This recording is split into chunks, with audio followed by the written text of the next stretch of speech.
కిరణ్ ఒక పెద్ద కంపెనీలో సివిల్ ఇంజనీర్ గా పనిచేస్తుంటాడు. నెలకి ₹1,00,000 శాలరీ వస్తుంది. ఇంకా పెళ్లి చేయాలని ఇంట్లో వాళ్ళు పెళ్లి సంబంధాలు చూస్తుంటారు. కిరణ్ వాళ్ళ అమ్మ నాన్న సిటీ నుంచి 15 కిలోమీటర్ల దూరంలో ఉన్న వాళ్ళ సొంత విలేజ్ లో ఉంటారు. అదే ఊరిలో సంధ్య అనే అమ్మాయిని చూస్తారు. ఇరు కుటుంబ సభ్యులు మాట్లాడుకుని ఫొటోస్ పంపుతారు. ఇద్దరికి ఫొటోస్ చూసి నచ్చిందని చెప్పడంతో సంధ్యకి కిరణ్ కి పెళ్లి ఫిక్స్ చేస్తారు. పెళ్లి చాలా ఘనంగా జరుగుతుంది. కిరణ్ తాను ఎలాంటి అమ్మాయిని చేసుకోవాలని అనుకున్నాడో అలాంటి అమ్మాయి దొరికిందని ఆనందపడతాడు. సంధ్య కూడా కిరణ్ ఉన్న స్థితికి తనని బాగానే చూసుకుంటాడని నమ్మకంతో పెళ్లి చేసుకుంటుంది. ఎంతో ఆడంబరంగా పెళ్లి అయిన తరువాత విజయవాడలో అమ్మవారిని దర్శనం చేసుకుని అటు నుండి అటే తిరుపతిలో ఉన్న కలియుగ ప్రత్యక్ష దైవమైన వెంకటేశ్వర స్వామిని దర్శించుకుని ఇంటికి వచ్చాక ఇంట్లో సత్యనారాయణ స్వామి వ్రతం చేసి అందరి దేవుళ్ల యొక్క ఆశీస్సులు పొందుతారు. ఇవన్నీ కార్యక్రమాలు అయిన తరువాత అమ్మాయి వాళ్ల ఇంటికి వెళ్లారు. సంధ్య వాళ్ల ఇంట్లో సంప్రదాయబద్ధంగా ఇద్దరికి కార్యం అనగా ఫస్ట్ నైట్ జరిపిస్తారు. కిరణ్, సంధ్యలు కూడా ముందు మనసులు విప్పి మాట్లాడుకుని ఒకరి అభిప్రాయం ఒకరు పంచుకున్నారు. అలా మాట్లాడుకుంటూ ప్రశాంతంగా ఆప్యాయంగా హగ్ చేసుకుని పడుకుంటారు. అలా 3 రాత్రులు గడుస్తాయి. సంధ్య వాళ్ల నాన్న వీళ్ల కోసం హనీమూన్ టికెట్స్ బుక్ చేసి వారం రోజులు జాలిగా గడపమని సంధ్య కిరణ్లని పంపిస్తారు. వారు ఇద్దరు హనీమూన్ కి వెళతారు. కానీ వాళ్లు అనుకోకుండా 3 రోజులకే వచ్చారు. వచ్చి రాగానే కిరణ్ హడహుడిగా బ్యాగ్ సర్దుతూ నేను ఆఫీస్ కి వెళ్లాలి అంటూ ఉంటాడు. కిరణ్ వాళ్ల నాన్నగారు కిరణ్ కి కాల్ చేస్తారు. ఇంకా పెట్టిన లీవ్స్ అవ్వనే లేదు, అప్పుడే ఆఫీస్ ఏంట్రా అని అంటుండగానే లేదులే నాన్న, నాకు ఆఫీస్ ఉంది, నేను వెళ్లాలి అంటూ కాల్ కట్ చేస్తాడు. అప్పుడు వెంటనే కిరణ్ వాళ్ల మదర్ సంధ్యకి కాల్ చేసి అసలు ఏం జరిగింది, వారం రోజులు ఉండాల్సిన మీరు 3 రోజులకే ఎందుకు వచ్చారు, పైగా వచ్చిన దగ్గరి నుంచి వాడు ఆఫీస్ కి వెళ్లాలి అని గోల పెడుతున్నాడు, అసలు ఏం అయింది అని అమ్మ సంధ్యతో చెప్పగా సంధ్య మేము వారం రోజులు ఎంజాయ్ చేద్దాం అని వెళ్లాం, కానీ నాకు డేట్ రావడంతో అక్కడి నుంచి వచ్చేశాం అని చెబుతుంది. అమ్మా సరే ఇద్దరు ఇంటికి రండి అని చెబుతుంది. కిరణ్, సంధ్య ఇద్దరు కిరణ్ వాళ్ళ ఇంటికి వెళ్తారు. సంధ్య డేట్ అయ్యాక కొత్త సంసారానికి కావాల్సిన సామానులు అన్ని కొని ఒక లారీలో లోడ్ చేసి హైదరాబాద్ కి బయలుదేరుతారు. కిరణ్ సంధ్యతో పాటు కిరణ్ వాళ్ళ అమ్మ నాన్న, సంధ్య వాళ్ళ అమ్మ నాన్న కూడా వస్తారు. హైదరాబాద్ లో ఉన్న రూమ్ లో సామానులు అంతా సర్ది ఒక 5 రోజులు ఉండి ఇద్దరికి ఎలా ఉండాలో గొడవ పడకుండా హ్యాపీగా ఉండండి అని చెప్పి వెళ్లిపోతారు. ప్రతిరోజు కిరణ్ మంచిగా రెడీ అయ్యి ఆఫీస్ కి వెళ్తుంటాడు.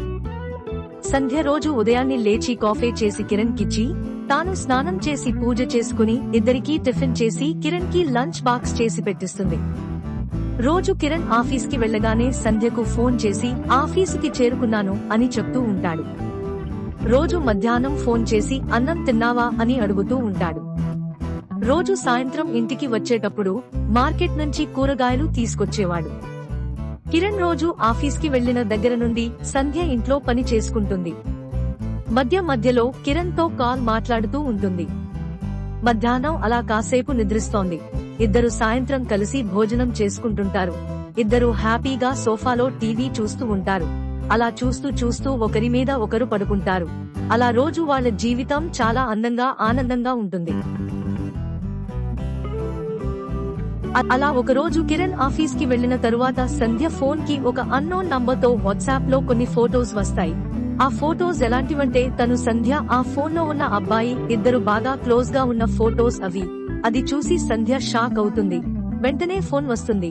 కాల్ లిఫ్ట్ చేస్తే అట్నుంచి మేల్ వాయిస్ లో ఫోటోస్ చూసావా, బాగున్నాయా, పెళ్లికి ముందు నాతో నడిపిన భాగోతం నీ మొగుడికి తెలియకుండా ఉండాలంటే నువ్వు నాకు 50,000 రూపాయలు ఇవ్వాలి, లేదా ఈ ఫోటోస్ ఇంకా మనం బాగా దగ్గరైన ఫోటోస్ నా దగ్గర ఉన్నాయి. ఇంకొకటి మీ ఆయన నంబర్ నా దగ్గర కూడా ఉంది.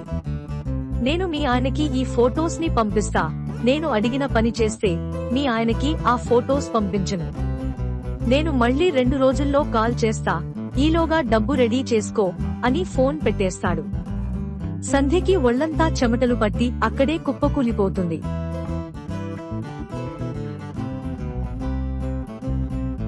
టెన్షన్లో ఏం చేయాలో అర్థం కాక మదనపడుతూ ఉంటుంది. ఈ విషయం కిరణ్ కి చెప్తే, నేను బాగా చూసుకున్నా కదా, ఇలాంటి ఒక గతం ఉందని నాకు ముందే ఎందుకు చెప్పలేదు అని అడిగితే, నా దగ్గర సమాధానం లేదు, ఏం చేయాలి అని ఆలోచిస్తుంటే ఇంతలో ఫోన్ రింగ్ అవుతుంది. కానీ సంధ్య ఫోన్ లిఫ్ట్ చేయదు. ఇక ఆ రోజు నుండి సంధ్య కిరణ్ కి లంచ్ బాక్స్ ప్రిపేర్ చేయడంలో ఆలస్యం చేయడం, టిఫిన్ చేయడంలో ఆలస్యం చేయడం, అసలు ఆమెకి కిరణ్ ని చూడగానే ఒక న్యూన్యత భారంతో ఇంట్లో గడుపుతూ ఉండేది. ఎప్పటిలాగా ఇద్దరు సరదాగా ఉండడం తగ్గిపోయింది. చిరాకులు ఎక్కువయ్యాయి. కిరణ్ సంధ్య దగ్గరికి వస్తుంటే నో చెప్పడానికి రెడీగా ఉండేది. ఇలా ఎందుకు చేస్తుందో అర్థం కాకుండా ఉండేది. మొత్తానికి మళ్లీ ఆ పర్సన్ నుండి కాల్ రావడంతో, ఆ ముందు రోజు కిరణ్ కి శాలరీ వచ్చిందని, డబ్బులు ఇంట్లో తెచ్చిపెట్టడం, అవసరమైతే ఖర్చు చేసుకోమని కిరణ్ సంధ్యకి చెప్పడం గుర్తుకొస్తుంది. కాల్లో ఉన్న వ్యక్తి అతని అకౌంట్ నంబర్ సంధ్యకి ఇస్తాడు. సంధ్య 50,000 రూపాయలు అతని అకౌంట్లో వేస్తుంది. అటు నుండి డబ్బులు అందగానే మళ్లీ ఫోన్ చేస్తాను, అవసరమైతే రెడీగా ఉండు అని కాల్ కట్ చేస్తాడు. సంధ్య ఆ నంబర్ ఎవరిదో కనుక్కోవడానికి ప్రయత్నం చేస్తూ అతను రాకేష్ అని తెలుస్తుంది. తన ఊరిలో సంధ్యతో పాటు డిగ్రీ దాకా చదువుకున్నాడు. అతనికి పెళ్లి కాలేదు. కాని ఇలా నన్ను ఎందుకు బ్లాక్ మెయిల్ చేస్తున్నాడో మాత్రం అర్థం అవ్వడం లేదు. ఎప్పుడైతే ఆ 50,000 రూపాయలు రాకేష్ అకౌంట్ లో పంపించిందో అప్పటి నుండి సంధ్య ఎప్పటిలాగే కిరణ్ ని దగ్గరికి రానివ్వడం, వాళ్లు మళ్లీ సంతోషంగా ఉండడం జరుగుతుంది.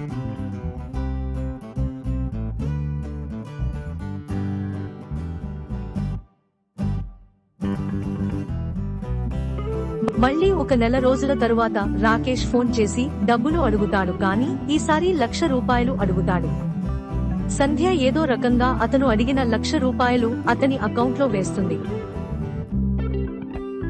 అలా అతను డబ్బులు అడిగి కొంత సమయం ఇచ్చి మళ్లీ డబ్బులు అతనికి వేసే వరకు సంధ్య ప్రవర్తన కిరణ్ కి అనుమానంగానే ఉండేది. కానీ కిరణ్ అసలు ఏమైంది అని గట్టిగా అడుగుదాం అనుకునే రోజుకి మళ్లీ సంధ్య అతనిని ఎంతో ప్రేమగా చూసుకునేది. కాలక్రమేణా సంధ్యకి 7వ నెల వస్తుంది. డాక్టర్ సంధ్యకి టెస్ట్లు, స్కానింగ్లు చేసి బెడ్ రెస్ట్ ఎక్కువగా ఉంటే బాగుంటుంది అని చెబుతోంది. మరుసటి రోజు వాళ్ల అమ్మగారు వచ్చి సంధ్యని పుట్టింటికి తీసుకెళ్తుంది. కిరణ్ అమ్మానాన్నలు ఎప్పుడు సంధ్య వాళ్ల ఊరు వెళ్లి వస్తుంటారు. సంధ్య ఊరికి వచ్చి ఒక నెల రోజులు అవుతుంది. ఇరుగు పొరుగు వాళ్లందరూ సంధ్యని గౌరవంగానే పలకరిస్తారు. ఆ మాటలలో సంజయ్కి ఊర్లో కొత్తగా సంతాన వేణుగోపాలస్వామి గుడి కట్టారని తెలుస్తుంది. ఆ గుడి ఎవరు కట్టారు, ఎలా కట్టారని వచ్చి సంధ్య వాళ్ల అమ్మని అడుగుతుంది. సంధ్య వాళ్ల అమ్మ ఎలా కట్టారేంటి, ఊరిలో ఉన్న పెద్ద మనుషులు, ఊర్లో ఉన్న కరువు కాటకాలు ఇంకా ఎవరికి అంటే,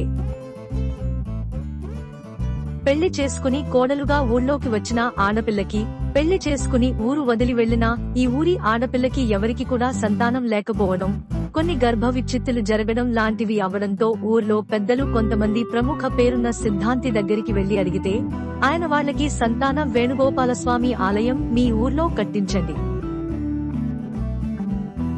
అని చెప్పడంతో వాళ్లు ఊర్లో చందాలు వేసుకుని గుడి కట్టడానికి నిర్ణయం తీసుకుంటే,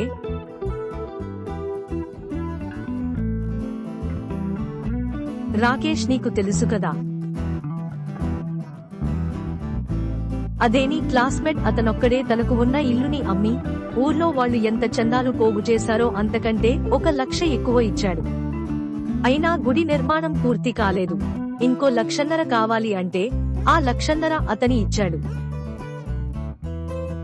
అలా గుడి నిర్మాణం జరిగింది.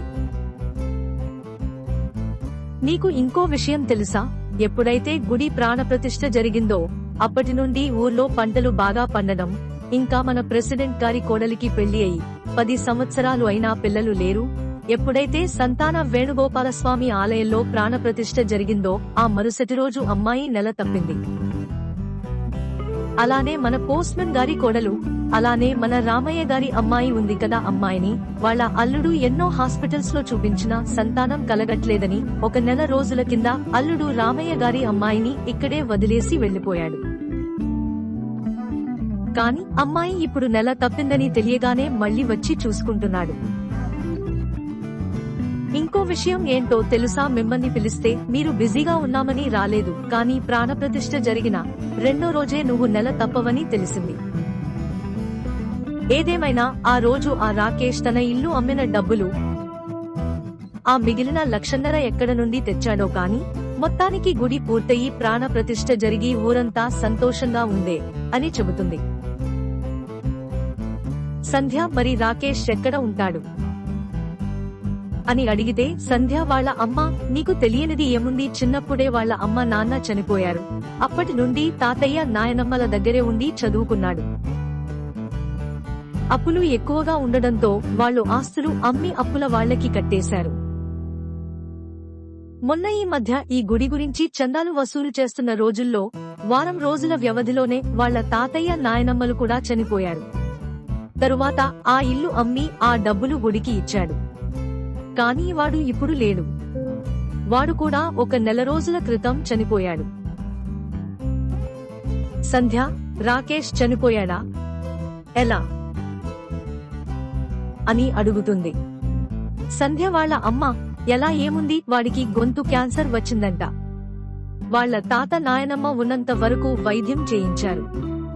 ఆత్మాభిమానం కలవాళ్లు కదా, ఎవరిని ఏం అడగకుండా ఆస్తులు ఉన్నంత వరకు వైద్యం చేయించుకున్నాడు. రోజు రోజుకి ఆ రోగం ముదిరిపోయింది.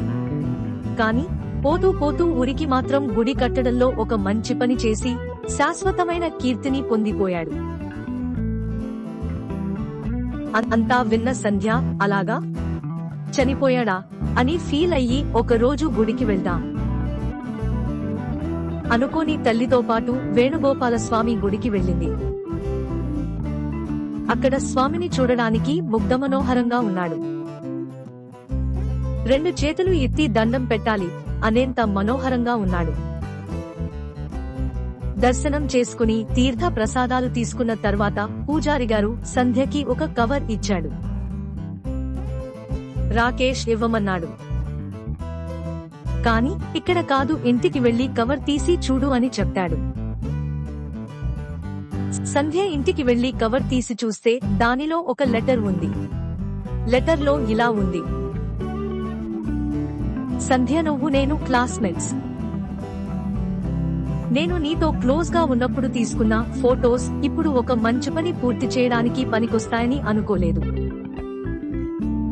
ఎందుకంటే నిన్ను బ్లాక్ మెయిల్ చేయాల్సి వచ్చిందంటే గుడి నిర్మాణం చాలా వేగంగా జరగాలి, లేకపోతే ఊర్లో జనం వలసలు వెళ్లే అవకాశం ఉంది.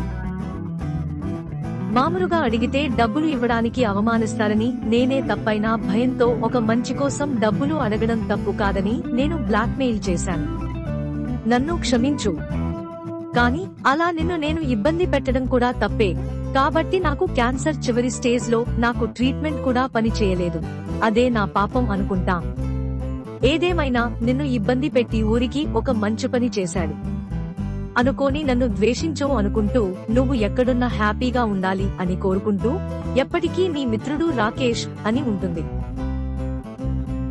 సంధ్య కూడా ఎలా అడిగినా ఒక మంచి పని కోసం మా వారి డబ్బు ఇలా ఉపయోగపడుతున్నందుకు, మా చేత ఇంత మంచి పని చేయించినందుకు రాకేష్ నీకు నా మనస్ఫూర్తిగా కృతజ్ఞతలు చెప్పుకుంటున్నాను అని సంధ్య లోలోపలే అనుకుంటుంది. కాలక్రమేణా సంధ్యకి నెలలు నిండి ఒక మగబిడ్డ పుట్టాడు. అతని పేరు